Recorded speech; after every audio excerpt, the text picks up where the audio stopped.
Hey guys, it's just Miss Kate and Edward checking in to see how you guys are doing. Wanting to say hi and that we miss you so much, and hopefully you guys are doing well.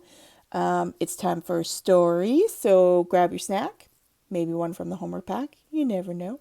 Grab a comfy spot, grab your reading buddy. I got Edward, and we are gonna go. Here we go. Okay, so today I picked the story The Salmon Twins. It is written and illustrated by Carol Simpson. And the reason I love this story is it's actually a tale from up north, from the Haida. They kind of are on the Pacific coast up north, so they do some really cool things up there. And I love that it's a story about twins. We have so many twins in our class and a set of triplets that I thought this story might interest you guys. So be aware for the little details and the colors. And we're going to read this story, The Salmon Twins by Carol Simpson. Here we go. So, long ago, on the shores of the Pacific Northwest, a family gathered to wait for the arrival of a new clan member. When the voice of a new baby filled the smoky house, the people cheered. A new child was important. Greater joy overcame the village when the voice of a second baby joined the song of the first. The birth of twins was special and rare, and meant they could have the salmon as their crest. "Children of the salmon!" the people cheered. "This is an occasion to celebrate," Father cried. Does anyone remember a celebration they had with their parents? Twins? Triplets? Do you remember any of this?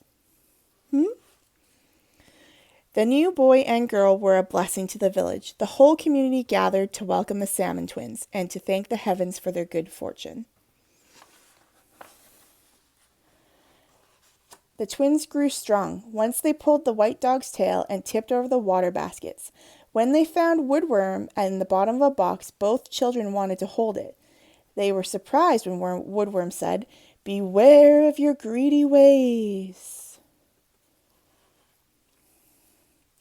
As the days grew long and the food supply shrank, the dried fish in the storage box was hard to reach.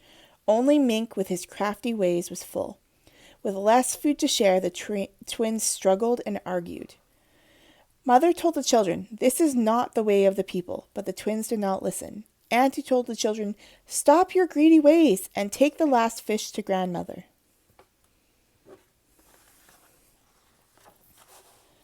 But the twins did not listen. They pulled the fish apart and ate it up. Thunderbird watched, and he was not pleased. Clapping his great wings, he changed the greedy children into a two-headed sea serpent and dropped it into the ocean. Uh-oh. Have you guys been turned into a sea serpent when you've gotten in trouble? Not quite. It was a hard time for the people. They missed the twins, and the salmon were late coming up the river. Everyone understood there were lessons the children had to learn. The people also knew the twins were strong enough to find their way home. They hoped the salmon would find their way as well. Still, grandmother often waited with the loon on the beach, looking for the children. Grandmother and the loon. I love loons. They're my favorite creature. I just love them. The twins fought and struggled with each other and got nowhere. Sea Otter laughed at their folly and said, "You must learn to get along." Right away the twins understood. They shared the body of the sea serpent. There's the otter being all adorable and mischievous. And there's the twins having a fight. Homesick, the serpent wished that the greed had not brought it to this lonely place. It could not decide what to do. Finally, it decided to just get something to eat. There they are, looking for something to eat. Ooh, my favorite other animal. But there were no salmon to be found, for deep in the ocean, Killer Whale guarded the gates to the village of the salmon. He was preventing the salmon from going up the river to feed the people. Killer Whale wanted the salmon all for himself. Seeing the greedy killer whale, Dogfish asked Kingfisher to get help. With his loud chatter, Kingfisher alerted everyone that the salmon were trapped, but no one dared confront Killer Whale. Night was falling when the two-headed sea serpent heard Kingfisher's story and understood why the people were hungry. Serpent set off for the village of the salmon, but traveling in the dark was difficult. Swimming up to Grey Whale, the two heads of the serpent cried out, almost in unison, "Whale, whale, please help us bring the salmon home. Our family is hungry." Grey Whale closed his eyes so he could not see the eyes of the serpent. He knew the eyes of the two-headed sea serpents have many mystical powers, which is kind of cool. Have you guys ever seen a two-headed sea serpent? Pre-warning, close your eyes, they have mystical powers. Grey Whale was not the best friend of the killer whale, and was glad to give Sea Serpent a ride to the village of the salmon. Thinking about the people going hungry made Serpent mad. The faster whale traveled, the angrier Serpent became, thinking about killer whale's greed. When they arrived at the village of the salmon, Serpent's eyes were flashing in anger. Killer Whale looked up.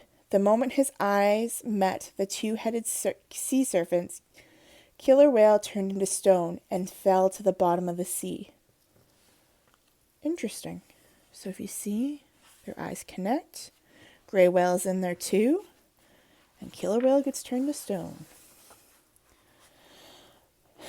Wasting no time, the two-headed sea serpent and Grey Whale drove the salmon up from the deep and to the river. Whale, of course, had to stop at the mouth of the river. The two-headed sea serpent quickly made a plan. There's the salmon. Working together, its two heads decided to spread the body from shore to shore to keep the salmon up the river where people could get them. It would take days for the people to gather enough fish for winter. Day and night, Sea Serpent held to the shore of the river. This was hard to do. Halibut did not make it any easier by tickling Sea Serpent's belly. That tricksy halibut. That's kind of cool, actually. Connects from side to side. The two-headed sea serpent became exhausted and closed its eyes for a while. It almost did not see Sea Wolf trying to break through the barricade. With just one look, Serpent turned Sea Wolf to stone. Oh. After a few days, Thunderbird flew over to make sure the people had caught enough salmon. When Thunderbird saw that the people had their full harvest, he clapped his giant wings. Instantly, the two-headed sea serpent turned back into hungry twins. There's all the animals that they met. Fog rolled onto shore. Gathering salmon to take home, the twins heard the call of the loon.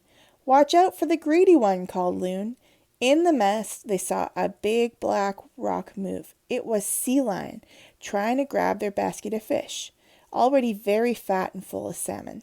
Sea Lion could hardly move. As the twins shared the weight of the heavy basket, they easily outran him. Loon guided the children down the beach and back home. Grandmother was still there waiting. With joy in their hearts, the twins gave her the basket of fish. As the people worked, smoking their harvest, they marveled at their good fortune. Having such helpful twins was indeed a blessing. So there's the loon. Okay, my friends, that is the end of the story. So that was the Salmon Twins, written and illustrated by Carol Simpson. So think about what you think that story means. Especially you twins and triplets. Think about what it means when you guys all work together. How does that help? How doesn't it help? That is the question of the day.